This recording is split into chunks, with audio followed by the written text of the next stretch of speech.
Asalaamullaahi calaykum waraxmatullaahi tacaala wabarakaatu. Waxaana wanaagsan daawadayaal ku soo dhowaada tabinteena barnaamijka Soomaaliya iyo siyaasadda. Haga Media ayaad ka daawataan habeen walba xiliyadan oo kale. Alaab waxaynu ku soo qaadanaa xaaladaha xasaasiga ah ee siyaasadda gudaha dalka iyo dibaddaba.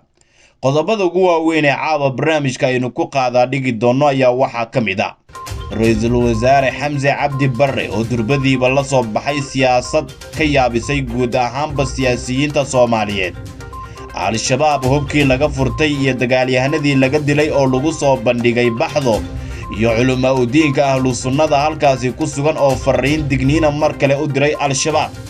Bangiga adduunka oo gacanta u saaray madaxweyne Xasan Sheekh Maxamuud malaayiin dollar isla markaana ballanqaad kale u sameeyay. Maraakiib biyaheena ka qaraabta isla markaana sun iyo qashin ku shuba oo liis halis ah lagu daray. Amnigana Kismaayo waxa uu u muuqdaa in uu sii liidanayo marka loo eego qaraxyada ku soo laablaabtay magaalada. Haddii ay tahay markii ugu horeysay oo aad soo booqatay Haga Media, nagu soo biir, subscribe dheh, gambaleelka furo, like, share iyo qaybta commentiga in fikirkaaga aad inoogu reebto hanaga ilaabin. Horaan haddii aad nala joogto waad ku mahadsantahay la joogitaankaaga, like dheh, muuqaalka garuubyada WhatsApp iyo Facebook inaad ku sii share garayso ayaan ka rajaynaynaa. Aynu ka hormarnay Ra'iisul Wasaaraha magacaaban ee Soomaaliya Xamse Cabdi Barre ayaa waxa uu la soo baxay siyaasad ka yaabisay guud ahaanba siyaasiyiinta Soomaaliyeed, taasi oo ku cusub masraxa siyaasadda Soomaaliya. Xamse Cabdi Barre oo Arbacadii aynu ka soo gudubnay loo magacaabay Ra'iisul Wasaaraha cusub, welina codka kalsoonida aan ka helin baarlamaanka, ayaa bilaabay dhaqdhaqaaq xooggan oo uu ku xoojinayo xiriirka uu la leeyahay madaxdii dalka ka soo talisay iyo kuwa haatan dalka ka talinaya. Xamse Cabdi Barre ayaa la yaab ku sameeyay guud ahaanba siyaasiyiinta kadib markii horaan hadal laga diiwaan geliyay uu ahaa: siyaasadda waxaan u soo galay inaan janno ku galo ee uma soo galin inaan dadka ku dhaco oo lacag aan ka sameeyo. Taasi oo lagu arkay inay tahay mid ku cusub siyaasadda Soomaaliya, isla markaana muujinaysa in mar walba uu diyaar u yahay inuu sameeyo waxa dalka iyo dadka u dan ah oo dantiisa gaarka ah uusan ka shaqaynin. Xamse Cabdi Barre ayaa sidoo kale horaan waxa uu ka hadlay maqaamka magaalada caasimadda ah ee Muqdisho, isagoo talooyin dhaxalgal ah xilligaasi u soo jeediyay dadka magaalada Muqdisho dega. Barre ayaa waxaa looga fadhiyaa inuu qaado dhabbihii ay qaadeen madax horay isaga uga horeysay oo qaarkood waxqabad wanaagsan la yimid halka qaarna ay fashilmeen. Inkastoo dadka sida weyn u yaqaan ay ku tilmaameen shakhsi ahludiin ah isla markaana aqoon-yahan ah oo kartidiisu dalka uu ku hogaamin karo. Hubka iyo meydadkii Al-Shabaab ayaa waxaa lagu soo bandhigay Baxdo, iyadoo ahlu sunnada ku sugan halkaasi digniin culus ay u direen Al-Shabaab.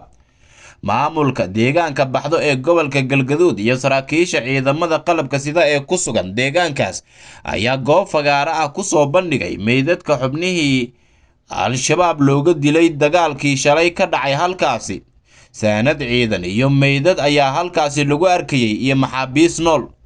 Saraakiishu waxay sheegeen in la tiriyay meydadka 70 dagaalyahan oo ka tirsan ururka Al-Shabaab, waxaana ragga la dilay ku jira xubno ajaanib ah. Sidoo kale waxaa nolosha lagu qabtay oo fagaaraha Baxdo lagu soo bandhigay nin la sheegay inuu waday gaari lagu soo raray waxyaabaha qarxa. Madaxda dowladda iyo kuwa maamul goboleedka Galmudug ayaa howlgalkan ku tilmaamay mid geesinimo leh oo reer Baxdo iyo ciidanka kale ee ka garab dagaalamayayba ay ku muujiyeen awoodda Al-Shabaab in la tirtiri karo.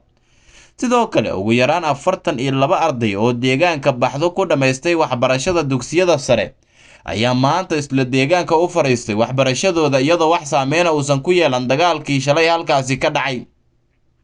Dadka qaar ayaa waxa ay soo bandhigayaan in reer Baxdo looga dayan karo dagaalka ka dhanka ah ururka Al-Shabaab, waxaana soo bandhigay aragti taasi la xiriirta madaxweynaha Soomaaliya Xasan Sheekh Maxamuud oo tilmaamay in reer Baxdo ay muujiyeen in Al-Shabaab ay gabagaba yihiin lana dagaalami karo. Al-Shabaab ayaa si la yaab leh waxay u toogteen mas'uul ka tirsan maamulka Koonfur Galbeed. Wararka ka imaanaya degmada Afgooye ee gobolka Shabeellada Hoose ayaa sheegaya in halkaasi lagu dilay mid ka mid ah kormeerayaasha imtixaanka shahaadiga ah ee dugsiga sare ee maanta laga daafuray koonfurta iyo bartamaha Soomaaliya. Koox hubaysneed islamarkaana bistoolado watay ayaa toogasho ku dilay sarkaalkaasi ka tirsanaa kormeerayaasha imtixaanka shahaadiga ah ee dugsiga sare ee maanta laga daafuray Afgooye. Waxa uu ahaa kormeerihii guud ee wasaaradda waxbarashada Koonfur Galbeed Soomaaliya, kaasi oo lagu magacaabi jiray Allah u naxariistay Cali Shanlow Cali. Xilli uu marayay xaafadda Xawataako ee degmada Afgooye ayaana koox hubaysneed waxay ku beegsadeen halkaasi rasaas ay qaybaha hore ee jirkiisa ku dhufteen, taasi oo keentay in marxuumka goobta uu ku geeriyoodo.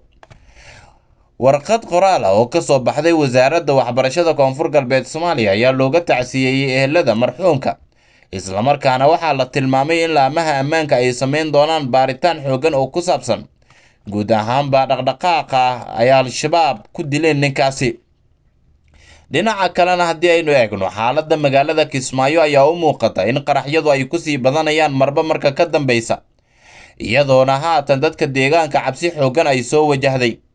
Dhowr qofood ayaa ku geeriyooday, kuwo kalena dhaawacyo ayaa ka soo gaaray qarax ka dhacay xalay gudaha Kismaayo, kaasoo lala eegtay guri uu degnaa sarkaal ka mid ah ciidamada amniga Jubbaland. Weerarka ayaa ka dhacay xaafadda Kibaaro lagu magacaabo oo ka mid ah meelaha sida aadka ay uga dhacaan dilalka iyo qaraxyada magaalada Kismaayo, waxaana ka soo baxaya warar kala duwan khasaaraha. Saraakiisha booliiska ayaa sheegay in dhowr qof ay ku dhinteen, kuwo kalena dhaawacyo ay soo gaareen, islamarkaana loo malaynayo qaraxan inay ka dambeeyeen ururka Al-shabaab, iyagoo tilmaamay in guriga loogu xiray qaraxa islamarkaana qaraxa uu dhacay. Sidan oo kale dhowr jeer oo hore ayaa loo qarxiyay saraakiil ka tirsan kuwa Jubbaland, halka eheladooda dhimasho iyo dhaawac ay la kulmeen.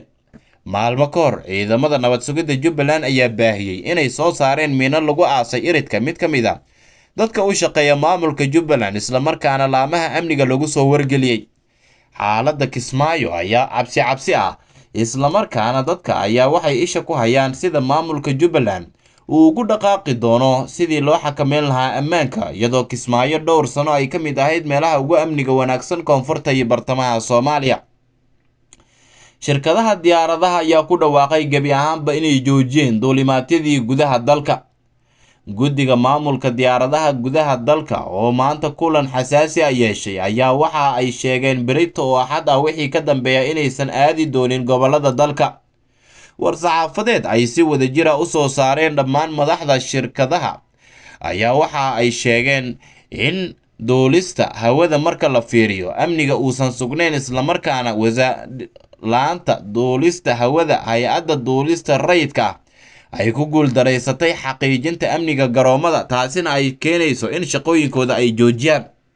Shir maanta ay isugu yimaadeen dhammaan shirkadaha diyaaradaha ee ku midaysan ururka AOA, loogana hadlayay caqabado ka soo cusboonaaday qaybo ka mid ah garoomada dalka kuna saabsanaa ku kalsoonaanta amniga, ayaa gabagabadii waxaa la isla gartay in maadaama hay-adda duulista rayidka aysan u muuqan mid u helan badqabka diyaaradaha iyo rakaabka saaran, waxay shirkaduhu go'aansadeen sidan: laga bilaabo beri oo Axad ah, taariikhduna ay ku beegan tahay 6da bisha Juun 2022 in la joojiyay dhammaan duulimaadyadii ay shirkadaha ku tagayeen garoomada diyaaradaha dalka ilaa laga gaaro xal badbaadin kara badqabka diyaaradaha iyo rakaabka saaran, ayaa lagu yiri shaqo joojinta ka soo baxday maamulka shirkadaha diyaaradaha gudaha dalka. Ayaa waxaa weli aan ka jawaabin dhinaca dowladda, iyadoona arrintan ay ku soo aaday maalmo ka hor, gaar ahaan Talaadadii aynu ka soo gudubnay oo diyaarad ka degi lahayd garoomada ku yaala gobolka Gado loo diiday, taasi oo ahayd sabab siyaasadeed, iyadoo diyaaradahaas ay galeen halis aad u xooggan.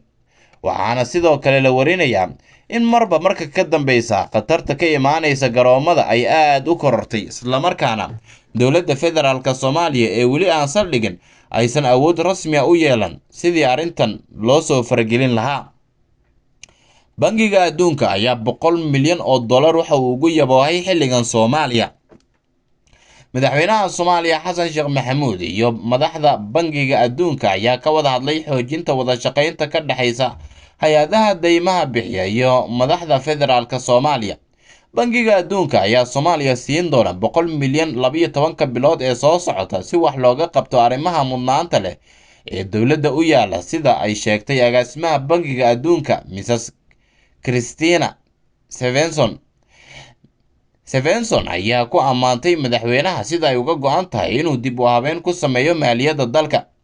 Madaxweynaha ayaa hoosta ka xariiqay in dowladdiisa ay ka go'an tahay horumarinta adeegyada bulshada iyo shaqo abuurka dhalinyarada, isagoo ku booriyey bangiyada adduunka in uu gacan ka geysto casriyeynta hanaanka shaqo iyo adeegga ee dowladda federaalka Soomaaliya.